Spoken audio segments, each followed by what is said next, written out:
Okay, so maybe we should do introductions or something. Yeah, no, and I have a question for you once we do introductions. Okay. Okay, welcome to the Fairy Tale Podcast. I'm a visitor here. You start.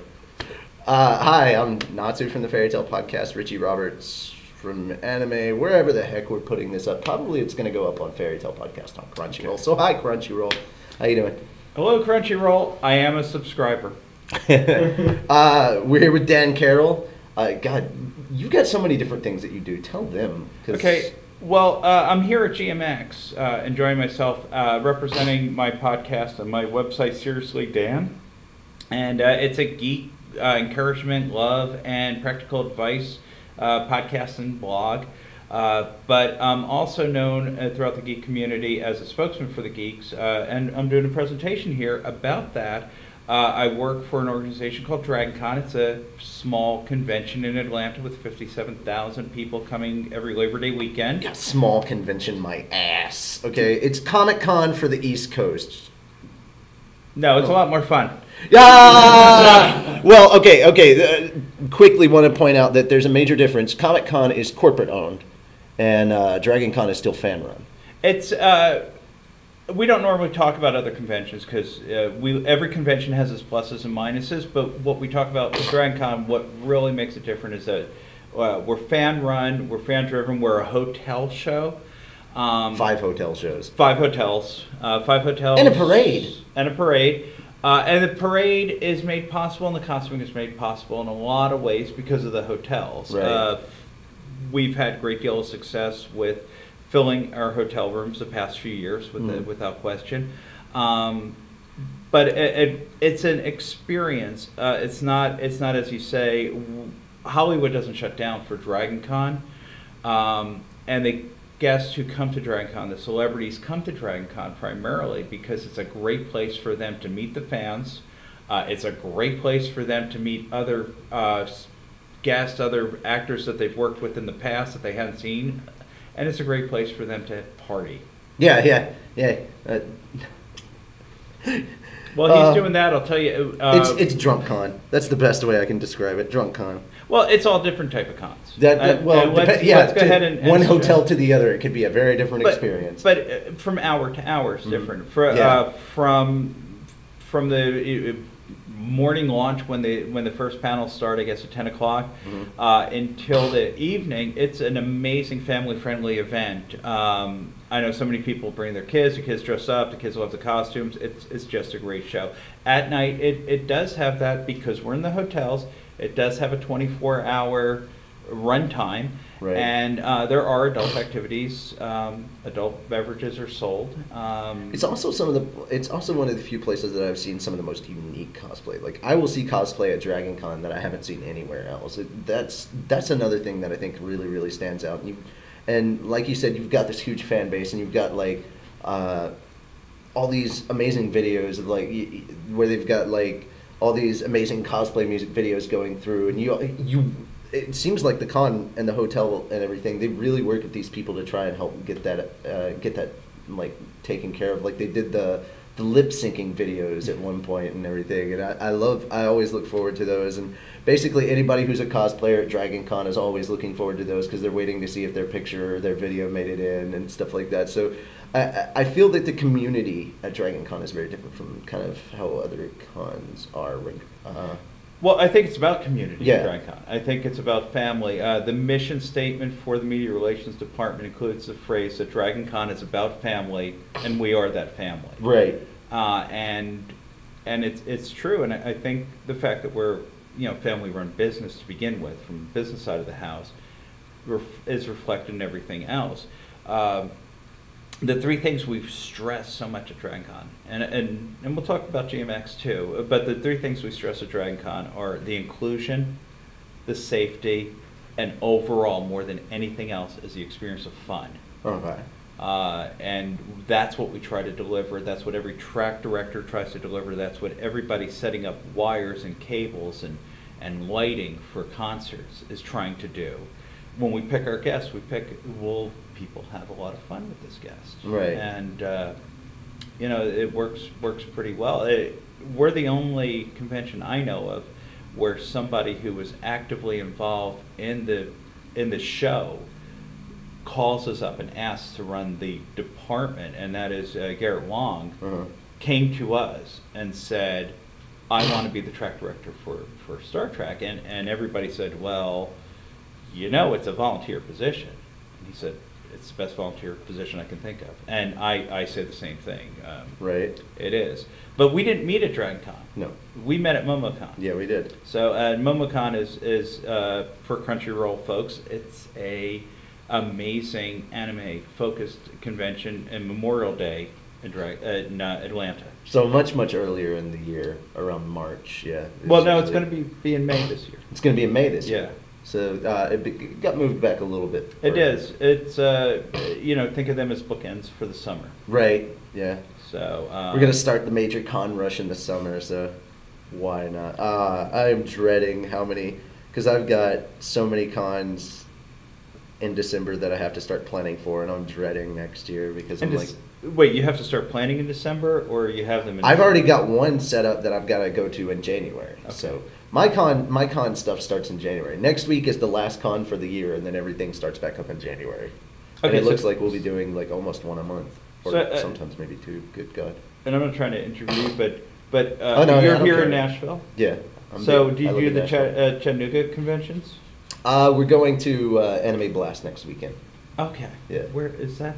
In Chattanooga, Anime Blast Chattanooga. That's interesting. Yeah. That is not one. I have a steampunk event next week. Oh, do you? So yeah, we're gonna go see Jeremy Lee and Aishan's gonna be there along with Ichigo himself. I cannot remember his name right now for the life of me. Kurosawa. No. Ichigo. He was Ichigo and he was Vash in the dubs for Bleach, and Johnny Yonbash. He's gonna be there. Excellent. Yeah. No, it was really funny. As I mentioned, I'm a Crunchyroll subscriber, but I've been working MomoCon and going to MomoCon for years. Right. And I had written their media relations plan. I think anybody that starts out doing this, whether they're the press themselves or they're working for the con or anything, they always started out. I think the story is always, at least this part of it is similar. Like we started out just going to cons, and then we were just like, we just wanted to be in this world and add more to the world or whatever. Well, and I didn't. I started as a volunteer at Dragon. Really? Yeah. My ex-wife thought it was ridiculous that I wanted to pay. And so I found out that I could volunteer. And folks, if you're in the Southeast and you want to volunteer for DragonCon, go check out the website, dragoncon.org. And they have an amazing situation. You just pay $20 your first year volunteering, and then after that, you volunteer for free. You get free admission, and it's a great experience. It's one of the best things about convention life. I am wanting to go as press, but every time I see the press application for DragonCon, I get so scared and nervous, and I'm like, nope. I don't know. Yes, because I'm not aware of you. I'm not. No, it has nothing to do with that. It's just like I feel like there are more qualified people to be press than I would be, and I'm just like, I'm a dude with a podcast. I'm never gonna make it in here. Like, well, that voice in my head that says you're smart than potatoes. You're never gonna get to a big show like DragonCon, and I'm like, and then I have to sit and think about it. But dude, weren't you grabbed up to be press, and you still get mail from New York Comic Con? You can apply to DragonCon already. So, yeah. I've got the competing voices in my head. Look, I'm crazy. I'm allowed to have these voices. Well, Richie, and anybody else listening who thinks about being press at DragonCon, the criteria we look at is, we do look at your volume of your hits. We look at your distribution, obviously being associated with Crunchyroll. But, duh. I mean, that's a technical term, by the way, we use in marketing. Duh. Yes. But it's also a technical term from the 90s that we used a lot, and it was awesome. I assure you, we had that in the 70s, long before the 90s were around. I remember using it in the 80s too. So. There you go. But I'm going to use you as an example. Richie, I've never seen you at a convention where you weren't working hard.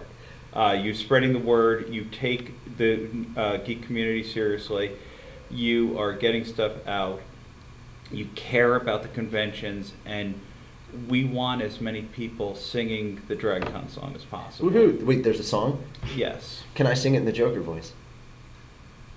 So, so please consider Dragon Con, I am finally here. I don't know. So back to Seriously Dan for a moment. Oh, wait, no, you said you had a question for me at the beginning. I just said. That was your question? Oh no, my question was this: do you take into account? I don't know what the question from the beginning was, but take into account what you do, how you do it, the fact that you're getting the word out, the fact that you take it seriously, and people are going to be listening to you, people are going to be paying attention to you. That's what we care about with our media. There is a lot of weight placed upon enthusiasm and willingness to work with the geek media, but we have all types of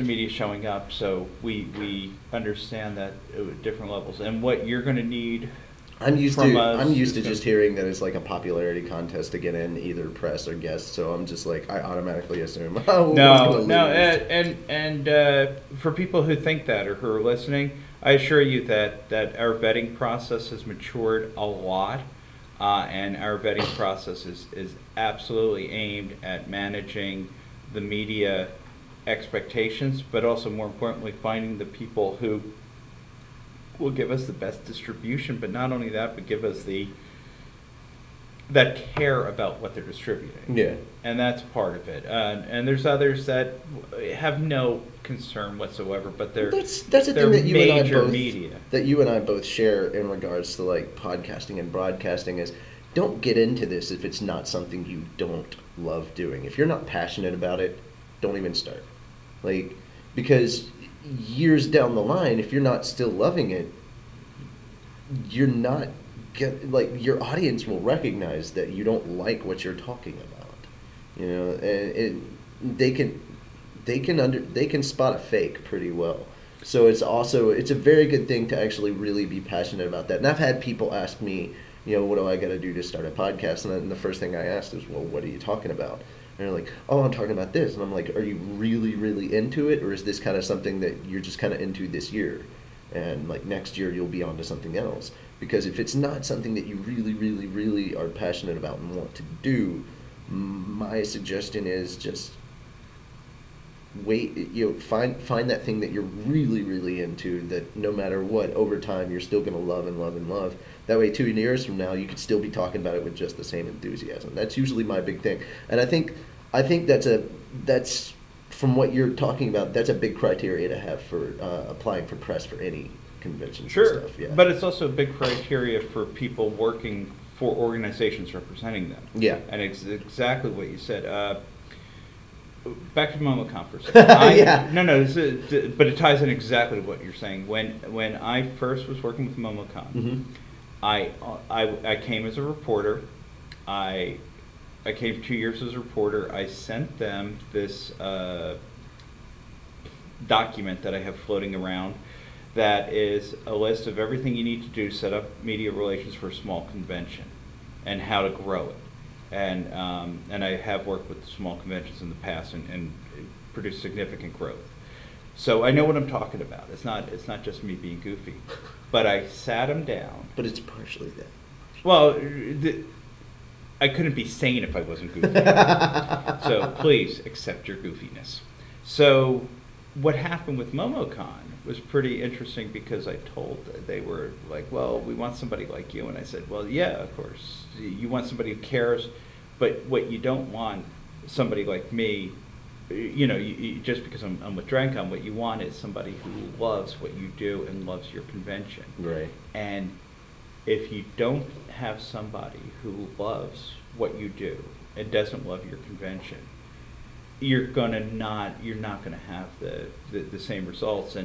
And I know that because I have volunteered in the past with conventions for perfect example, a literary convention for writers that I don't read. And I tried so hard because I love the people who run it. They're great folks. I love the convention itself. But at the end of the day, these are books that I've never read, and these are writers I've never read, Right. and I don't have any interest in it, and I moved on. Right. So that's it. It's the same thing with when you start a podcast, when you start covering stuff, when you start writing. That is a okay. Here's the deal. Here's the deal. If they come asking, we're at the whorehouse all night. So yeah.